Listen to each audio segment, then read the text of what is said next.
새로운 일자리 모델이라는 평가를 받고 있는 군산형 일자리가 상생 협약을 맺은 지 1년이 다 돼갑니다. 하지만 명신과 위탁 계약을 맺은 중국 바이튼사가 경영난에 높이면서 정부 공모는 신청도 하지 못하고 있는데요. 최근 전북도는 재추진을 서두르고 있지만 바이튼사를 대신할 기업 찾기가 쉽지 않아 좌초되는 것이 아닌지 우려가 나오고 있습니다.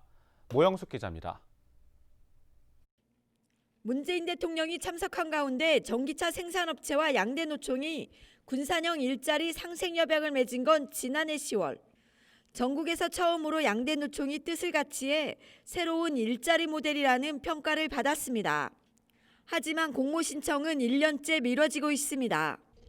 당초 지난 6월 말 신청할 예정이었지만 핵심 기업인 명신과 유탁 생산 계약을 맺은 중국 바이튼사가 경영난에 빠지면서 전기차 생산이 불투명해졌기 때문입니다.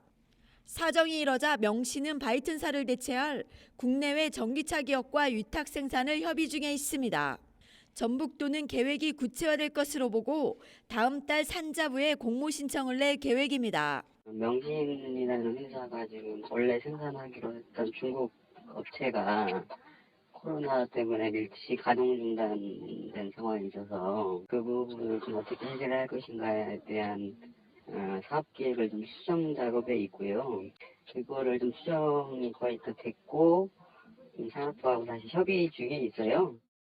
민간 합동지원단 현장 실사가 이뤄지면 올해 안에는 군산형 일자리 지정이 어렵지 않을 것이라는 관측도 내놨습니다. 하지만 명신이 바이튼사를 대체할 기업과의 계약은 현재까지 한 곳도 없는 것으로 알려졌습니다. 글로벌 경기 침체와 코로나19가 장기화되면서 계약 성사가 쉽지 않은 상황. 협의는 여러 군데 하는데 계약자들은 아직 준비들이 안 되는지 잘 안 되죠. 시간이 저희가 원하는 만큼 빨리 안 되죠. 그러면은 계약은 맺은 데는 있어요? 아직은 없어요. 네, 물밑 작업만. 이대로라면 군산형 일자리 선정에 또다시 제동이 걸린 셈입니다. 상생형 일자리의 핵심이 고용 창출인 만큼 생산과 판매 등 지속 가능성이 담보되지 않으면 사실상 지정이 쉽지 않습니다. 지원이 나가다 보니까 명확하게 근거가 없으면 저희는 선정을 해드릴 수가 없는 상황이고, 그러니까 전북이죠. 전북에도 그 사안을 계속 말씀을 드렸어요. 이게 명확한 계획이 있지 않으면은 저희로서는 선정하기가 어렵다라는 그냥 의견을 계속 드렸고요. 다만 명신을 제외한 전기차 생산업체 4곳 가운데 2곳은 올해 안에 착공에 들어가고 2곳은 내년 착공을 서두르고 있어 산자부 설득에 도움이 될 것이라는 기대를 걸고 있습니다. 바이튼 경영난으로 좌초위기를 겪은 군산형 일자리.